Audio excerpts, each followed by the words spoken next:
Vaccine को लेकर तमाम खबरें सामने आ रही हैं। देश में वैक्सीन के केंद्र बंद पड़े हुए हैं।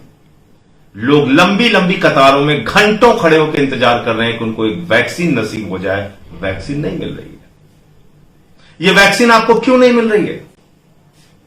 आज 18 से 45 तक की उम्र के लोगों को वैक्सीन क्यों नहीं लग पा रही है? या 45 से ऊपर की आयु के लोगों को भी वैक्सीन क्यों नहीं लग पा रही है? क्यों वैक्सीन के केंद्र बंद पड़े हुए हैं? प्रधानमंत्री जी ने टीका उत्सव नाम दिया था कि टीका उत्सव करेंगे देश में। यह आपका टीका उत्सव तो फीका उत्सव हो गया। आपके पास तो वैक्सीन ही नहीं है। आप एक तरफ देश के लोगों को कहते हैं हम टीका उत्सव मनाएंगे, और दूसरी तरफ प्रधानमंत्री जी आपने देश के लोगों की जिंदगियों का सौदा करके 6.5 करोड़ वैक्सीन 93 देशों को बेच दी। आपने धंधा किया, वैक्सीन का धंधा, लोगों की जिंदगियों का धंधा, इस देश के लोगों का धंधा। 6.5 करोड़ वैक्सीन देश के दुनिया के 93 देशों को बेच दी गई। अब उस वक्त में जब इस देश के लोग वैक्सीन के लिए इस महामारी में अपनी जिंदगी को बचाने के लिए लंबी लंबी कतारों में खड़े हैं, आप वैक्सीन बेच रहे थे, आप वेंटिलेटर बेच रहे हैं, आप विदेशियों को ऑक्सीजन बेच रहे हैं, आप सब कुछ बेच रहे हैं। खाली इस देश के लोगों की जरूरतों को आप ध्यान नहीं रख रहे हैं।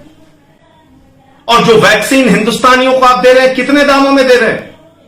यह मैं खबर आपको बता रहा हूं, देखिए आप इसको और जरूर पढ़िएगा। मैं चाहता हूं इस खबर को आप लोग जरूर पढ़िएगा। यह इंडियन एक्सप्रेस की खबर है। यह इंडियन एक्सप्रेस की खबर है 25 अप्रैल की, और यह खबर यह कहती है कि दुनिया में सबसे महंगी वैक्सीन अगर कहीं पर मिल रही है तो हिंदुस्तान में मिल रही है। मोदी जी के राज में मिल रही है, जो अपने आप को भारत मां का लाल कहते हैं। उनके राज में सबसे ज्यादा महंगी हिंदुस्तान में वैक्सीन मिल रही है सीरम इंस्टीट्यूट के द्वारा। और यही सीरम इंस्टीट्यूट, यही कोविडशील्ड, ये सऊदी अरबिया को कितने में देते हैं? ये वैक्सीन सऊदी अरबिया को मिलती है $5.25 में। साउथ अफ्रीका को कितने में मिलती है? $5.25 में।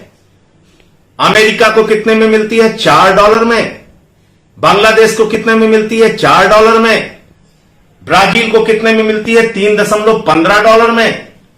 यूके को कितने में मिलती है? $3 में। यूरोपियन यूनियन को कितने में मिलती है? $2.15 में और $3.50 में। जो वैक्सीन $2.15 में यूरोपियन यूनियन को मिलती है, जो वैक्सीन यूके को $3 में मिलती है, जो वैक्सीन अमेरिका को $4 में मिलती है, सऊदी अरबिया को $5.25 में मिलती है, वो वैक्सीन हिंदुस्तानियों को $18 में मिलती है। अगर आप किसी प्राइवेट हॉस्पिटल में वैक्सीन लगवाने जाएंगे तो आपको ₹1200 देने हैं। केंद्र सरकार को यही वैक्सीन ₹150 में मिलती है, राज्य सरकार को ₹400 में मिलती है। प्राइवेट हॉस्पिटल में ₹1200 आपको देने पड़ते हैं। क्यों हो रहा है ये? और बार बार आपके साथ ही क्यों होता है ये? नोटबंदी करके आपको लंबी लंबी कतारों में बैंक के सामने खड़ा कर दिया जाता है। महामारी आती है तो बेड की कतारों में खड़ा कर दिया जाता है। आरटीपीसीआर की जांच की कतारों में खड़ा कर दिया जाता है। वेंटिलेटर पाने की कतारों में खड़ा कर दिया जाता है। और तो और आपके घर में किसी की मृत्यु हो जाए तो शमशान की कतारों में खड़ा कर दिया जाता है। अब तो शमशान भी नसीब नहीं हो रहा है आपको। अब तो 65 लाशें बलिया में गंगा नदी में पाई गई हैं, गाजीपुर में लाशें पाई गई हैं, हमीरपुर की नदी में लाशें पाई गई हैं, और उन लाशों को कुत्ते, कौवे, चील नोच रहे हैं, अधजली लाशों को खा रहे हैं। यह दृश्य देखने को मिल रहा है हमें। यह भारतीय जनता पार्टी का न्यू इंडिया है। यह देश के प्रधानमंत्री इस देश के लोगों के साथ कर रहे हैं। यह हो रहा है उत्तर प्रदेश में। अब जाके हालात देखिए। गोरखपुर मेडिकल कॉलेज के सामने एक मजबूर भाई अपने भाई को कंधे पे लाद के, उसको स्ट्रेचर नसीब नहीं होता, मेडिकल कॉलेज में लेके जाता है। वहां पर उसकी मृत्यु इमरजेंसी के रिसेप्शन पे हो जाती है। ये हो रहा है, ये हकीकत है। जागिए आप, जागना पड़ेगा आपको। सवाल पूछने पड़ेंगे कि प्रधानमंत्री जी बताओ, जिस वक्त देश के लोगों को निःशुल्क मुफ्त में वैक्सीन देने की जरूरत थी, आपने 20,000 करोड़ रुपए के लिए अपना मोदी महल, संसद का नया भवन, मैं भी संसद का सदस्य हूं, जो हमारा संसद भवन है बहुत अच्छा है, बहुत विशाल है, उसकी तारीफ पूरी दुनिया में होती है। कौन सी जरूरत है आपको नया संसद भवन बनाने की? इस समय देश में महामारी है, आपका महल बन रहा है, सेंट्रल विस्टा के नाम पे आपका प्रोजेक्ट चल रहा है। आपको शर्म नहीं आती प्रधानमंत्री जी? 35,000 करोड़ रुपए आपने रखे बजट के अंदर वैक्सीन लगवाने के लिए। कहां गया वो 35,000 करोड़ रुपए? 35,000 करोड़ रुपए में तो पूरे देश के लोगों को निःशुल्क वैक्सीन लग जाती। कहां गया वो 35,000 करोड़ रुपए? आप उसको भी छोड़ दीजिए। आपने सांसदों की 2 साल की सांसद निधि काट दी, बहुत अच्छा काम किया। चलिए, 8,000 करोड़ रुपए आपने 2 साल का काट लिया। वो 8,000 करोड़ रुपए कहां गया? अरे कम से कम सांसदों से आप, जो उनके क्षेत्र के लोग थे, उनको कह देते आप फ्री में वैक्सीन लगवाओ अपने यहां। इतनी मदद वो लोग कर पाते नहीं। आपने कहा नहीं, सारा पैसा हम ले लेंगे। ले लिया, बहुत अच्छी बात की। 8,000 करोड़ रुपए कहां गए?